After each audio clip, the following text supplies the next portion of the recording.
જોહાર જય આદિવાસી। આજે ગુજરાતની અંદર યુસીસી સિવિલ કોડની જે ચર્ચા થઈ રહી છે તેને લઈ અને હું એક આદિવાસી સમાજના કાર્યકર્તા તરીકે, સામાજિક આગેવાન તરીકે હું મારું સ્ટેટમેન્ટ આપું છું અને હું ભારતના સંવિધાન ધોરણે મારો વિરોધ નોંધાવું છું। અમને તમારી કોઈ પણ પદ્ધતિ ઉપર એક પણ રૂપિયાનો ભરોસો નથી। બીજી વાત કે તમે જે આદિવાસી સાથે જે ગેમ પ્લાન કરો છો ને એ અમારા સમાજના આગેવાનોને સારી રીતે ખબર પડે છે અને યુસીસી સિવિલ કોડ અમને મંજૂર જ નથી। હવે યુસીસી સિવિલ કોડ ઉપર જ તમને એક અમે વાત કરીએ છીએ અને અમારો સુઝાવ છે કે તમે એવું કરો છો બધું સિંગલ પોઈન્ટ ને સિંગલ એજન્ડા ને એક જ બધી ધારામાં બધાને એક જ હરખો કાનૂન ને આન છે।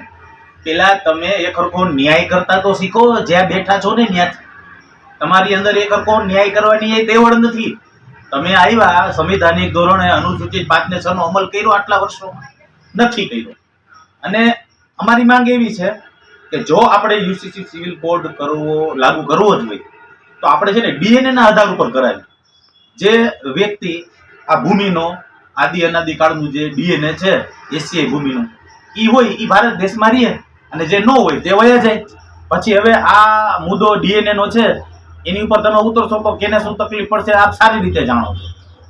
બીજી વાત કે તમે જેદુના સત્તાની અંદર આવ્યા છો કે તમારી પહેલા જે લોકો સત્તામાં હતા તે લોકો સાયલેન્ટ રીતે આદિવાસીને નુકસાન કરતા હતા। તમે થોડુંક વધારે રીતના આદિવાસીને નુકસાન કરો એટલે તમારા મનની જે મુરાદ હોય છે એ કોઈ પણ સંગઠનના માધ્યમથી ચોખ્ખું બોલી જાવ ને। અમે અમારી મૂળ ભાષા ઉપર આવવા માંગતા નથી। અમે સંવિધાનિક ધોરણે તમને રજૂઆત કરીએ છીએ તો તમને બધાને એમ લાગે છે કે આ લોકો તો નમાલા છે, આ લોકોથી કઈ થાય નહીં, આપણે આપણું કામ ચાલુ રાખો। અને અમારા ધારાસભ્ય અને અમારા સાંસદ સભ્ય તો હું એમ કહું ને કે પાર્ટીના પીઠું થઈને બેઠા છે। આ બધી વસ્તુ અમારા સાંસદની જવાબદારી, અમારા ધારાસભ્યની, ગ્રામ પંચાયતના સરપંચની જવાબદારી હોય। એ તો લોકો તમારા રોટલા ખાતા હોય ને અને ઓલા કૂતરાને કેમ કટકું નાખી દો શાંતિથી બેઠો હોય એવું વર્તન છે સમાજની સાથે। અમને જરાય પણ આ યુસીસી સિવિલ કોડ મંજૂર નથી।